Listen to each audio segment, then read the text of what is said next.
안녕하세요, 이태건입니다. 오늘은 두산중공업, 대한전선 두 종목 한번 리뷰해 보겠습니다. 밈 주식으로 불리면서 시장에 주목을 많이 받고 있습니다. 예전에 시장이 좀 기억나는 그런 모습이죠. 우선 두산중공업 오늘 아침에도 매매를 좀 해보려고 봤던 종목이고 실제로 장중에 매매를 했죠.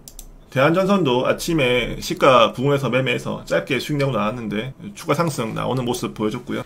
장중에 3,000원 이하 계속 매수하려고 했는데 3,015원 찍고 올라와서 매수를 못했습니다. 현재 대한전선을 고가에 매수해서 들고 있는 분들이 있겠죠. 한 5,000원, 4,500원 정도. 그런 분들의 대응은 어떻게 하냐.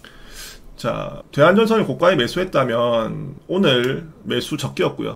3,000원 부근에서 추가 매수한 적기였고, 내일 최대 한 4,000원 정도, 3,800원에서 4,000원 구간에서는 매도하기를 권해드립니다. 왜냐하면 일단 단기 상승은 어제의 음봉으로 끝났다라고 보는 거고요. 다시 여기를 돌파해서 강한 장대 양봉으로 가겠나라고 생각합니다.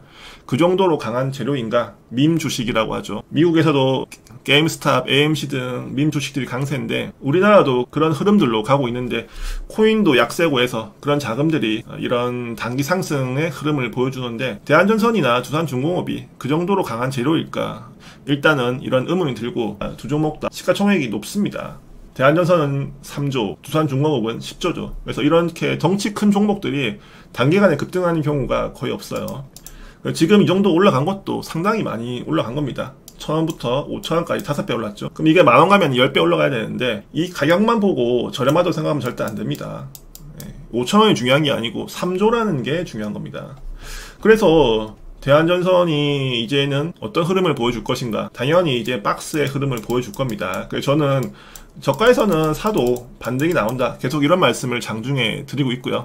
두산중공업 마찬가지입니다. 그래서 물린 분들은 저가 매수해서 반등 시에 비중을 줄이거나 전량 매도하자. 이런 말씀을 드리는 거죠. 계속 반복됩니다. 제가 시장에 대해서도 똑같은 말씀을 계속 드리는데 시장 같은 경우도 여기서 제가 이제 끝났다라고 했을 때 다들 그런 말을 안 듣죠. 왜냐하면 더 간다고 보는 겁니다. 재료가 더 강하다라고 본다는 거죠.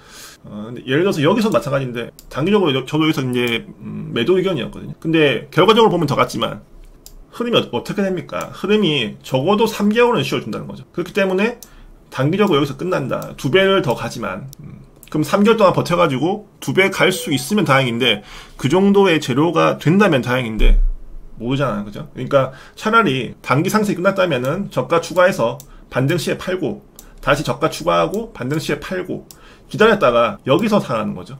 고가를 돌파할 때 사자. 그렇다면은 대한전선 같은 경우 여기서 추가하고 여기서 비중 줄이고 이렇게 3개월 정도 왔다 갔다 하다가 차라리 5,000원 돌파하는 흐름에서 사면은 만원까지 갈 수도 있는 힘이 있겠죠. 하지만 지금 그냥 무작정 들고 가서 이 종목은 무조건 더 할 거야 이런 마음으로 가져가다가는 다시 여기 1,500원, 2,000원 다시 복귀할 가능성이 높습니다. 두산중공업 보겠습니다. 두산중공업 원자력 재료 때문에 갔는데 과연 이 재료가 이 종목을 이 10조짜리 종목을 이렇게까지 올릴 만한 재료일까 의문이 든다는 거죠. 그럼 두산중공업 같은 경우도 저는 비슷하다고 보는데 두산중공업은 대한전선보다는 좀 낫다라고 봅니다. 왜냐하면 올라온 폭이 일단은 3배 정도죠. 대한전선은 5배인데 일단 3배로 좀 적고 그 다음에 피크를 찍었는지 좀 모호합니다. 윗꼬리를 강하게 달지 않았죠. 그 다음 대한전선보다는 두산중공업의 원자력 테마가 훨씬 더 명분은 낫다라고 본다는 거죠. 그래서 두산중공업은 확실하게 이제 끝났다, 여기를 돌파하기가 쉽지 않다 이렇게 말하기는 좀 어려운데 그래도 일단 같이 쉬어줄 것 같다. 왜냐면은 민 테마가 엮여있기 때문에 그런 흐름을 본다면 같이 3개월 정도 쉬어주지 않겠나. 이제 박스 흐름을 보지 않겠나.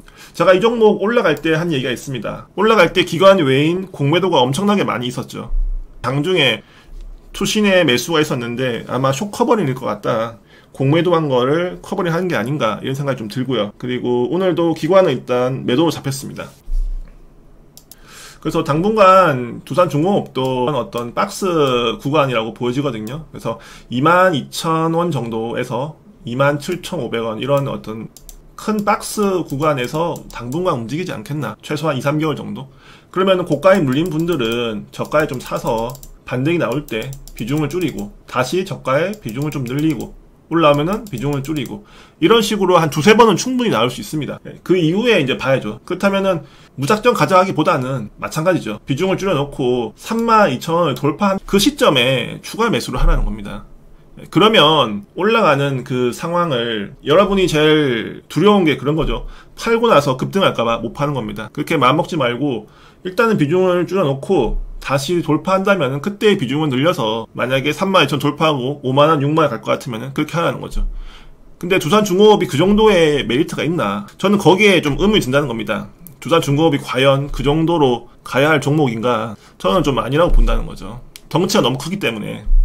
가격은 중요하지 않아요. 10조라는 금액은 두산중공업에 있어서 좀 과한 거 아닌가? 일단 이렇게 생각을 하고 있습니다. 지금 상승하는 부분은 테마성도 많이 있다는 겁니다. 그래서 두산중공업과 대한전선을 개인들이 지금 아주 많이 좋아하는 것 같아요. 가장 인기 있는 종목이죠. 좀 우려스럽습니다. 제가 이런 부분들을 장중 방송에서 계속 말씀드리고 있고요. 그저께 그리고 어제도 이런 말씀 드리다가 어제 드디어 하락해서 오늘 기술적 반응 나왔는데 쉽지 않을 것 같습니다. 대응을 잘 해야 되고요. 대응이 어려운 분들은 장중에 제 방송에 오세요. 제 방송에 오면 실시간 무료 방송을 하고 있으니까 같이 제가 하는 타점을 보면서 매매를 한번 하면 도움이 될 겁니다. 오늘 같은 경우도 대한전선, 두산중공업 둘 다 수익 내고 나왔고, 내일도 이 두 종목은 계속 보고 있을 겁니다. 그래서 장중에 시간 되는 분들은 무료 방송에 오셔서 매매를 한번 같이 해보고, 두 종목에 대한 리뷰는 여기서 마무리하도록 하겠습니다. 두 종목 외에도 종목 많기 때문에 너무 여기에 목매지 말라, 이게 제 생각이고요. 이미 시세가 나온 종목들은 더 간다고 더 사거나 이러지 말기 바랍니다. 알겠죠? 영상이 도움이 되었으면 좋아요, 구독 부탁드리겠습니다.